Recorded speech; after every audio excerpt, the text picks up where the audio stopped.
In the English language, some animals have come to represent human characteristics. Lions are brave, foxes are tricky, and elephants are loyal, just to name a few. Then there are chickens. The English language has many chicken idioms and expressions, and for the most part, none of them represent anything good. For example, a chicken can describe someone who is scared or afraid. Children commonly tease each other about being chicken. They often use actual chicken noises to make the teasing even more descriptive. The phrasal verb chicken out has a similar meaning. If you chicken out, you decide not to do something because you are too scared. For example, let's say you and your friends are at a party. They dare you to go on stage and sing with the band that is playing. No problem, you say. You're not chicken, you tell yourself. But as you walk toward the stage, sweat starts dripping down your back. Your heart beats faster. Without realizing it, you are backing away from the stage and running toward the restroom. You have chickened out. There are other ways in English to insult someone using chicken expressions. If you are running around like a chicken with its head cut off, you are acting in a crazy way. You don't seem in control of your mind or body. This comes from the gruesome fact that sometimes when a chicken's head is cut off, its body can still run around before it dies.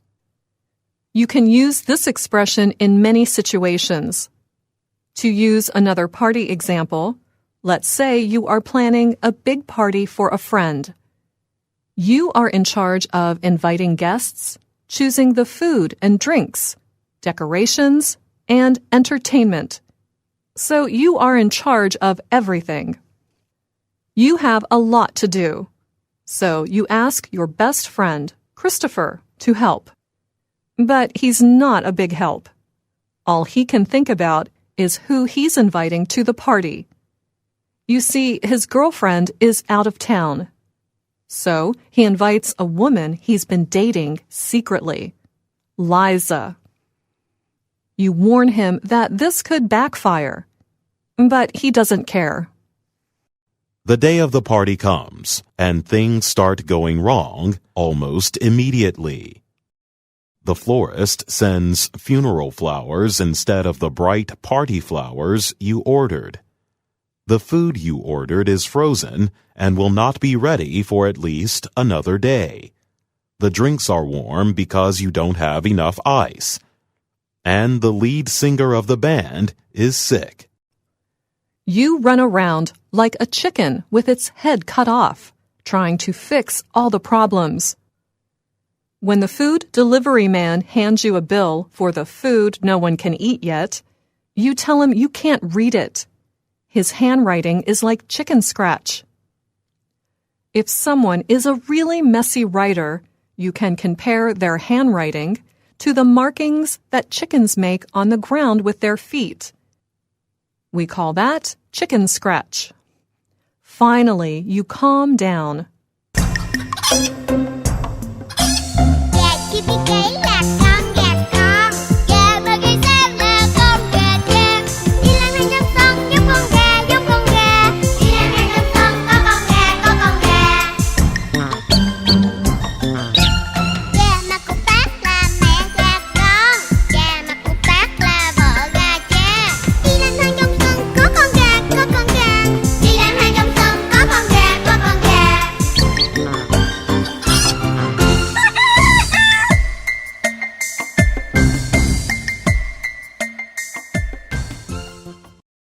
You ask a friend to buy more ice for you.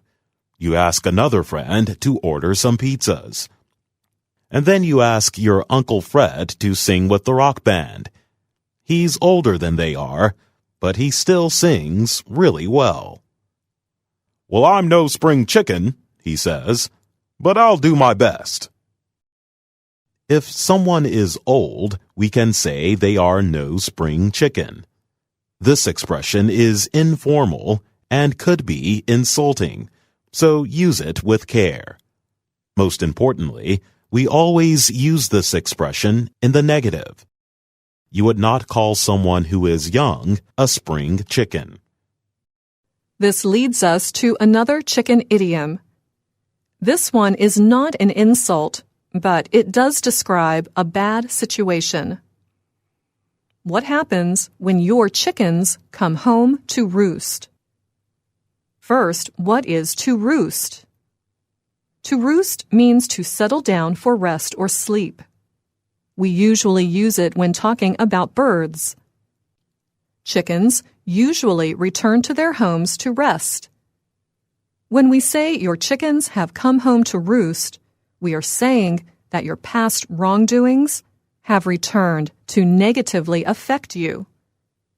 In this expression, the chickens represent the things that you did wrong in your past.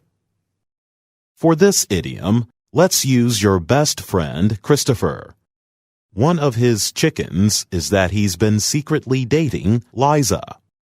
In fact, this chicken comes to the party, and so does his girlfriend, the girlfriend he thought was out of town. She sees Christopher and Liza dancing closely together and demands to know what is going on. His girlfriend yells at him. Then Liza yells at him. Then they both yell at him. It's awful. You could say to Christopher, "Well, I warned you, and now your chickens have come home to roost." But you don't say this. He's your friend, and nobody likes to hear, "I told you so." Like we said earlier, we usually use chicken in a negative way. Well, except with this last example. You may have heard people ask, which came first, the chicken or the egg? We ask this question when talking about a cause and effect relationship between two things where we don't know which happened first. What is the cause and what is the effect?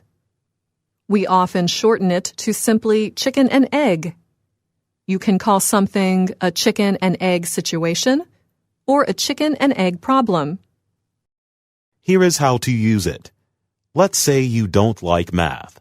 You don't do very well in the subject at school. You could say, it's a chicken and egg kind of thing. You don't know which came first. Do you dislike math because you're not good at it? Or are you not good at math because you don't like it? This is a classic chicken and egg situation. So back to the party. People are enjoying the pizza, the drinks are cold, and Uncle Fred is rocking out with the band. People are even having fun taking their picture with the RIP ribbons in the funeral flowers. Everyone is having a good time. Well, everyone but Christopher. He's still busy dealing with his roosting chickens. What does the chicken represent in your language? Do they represent good things, bad, or both? I'm Jonathan Evans. And I'm Anna Matteo.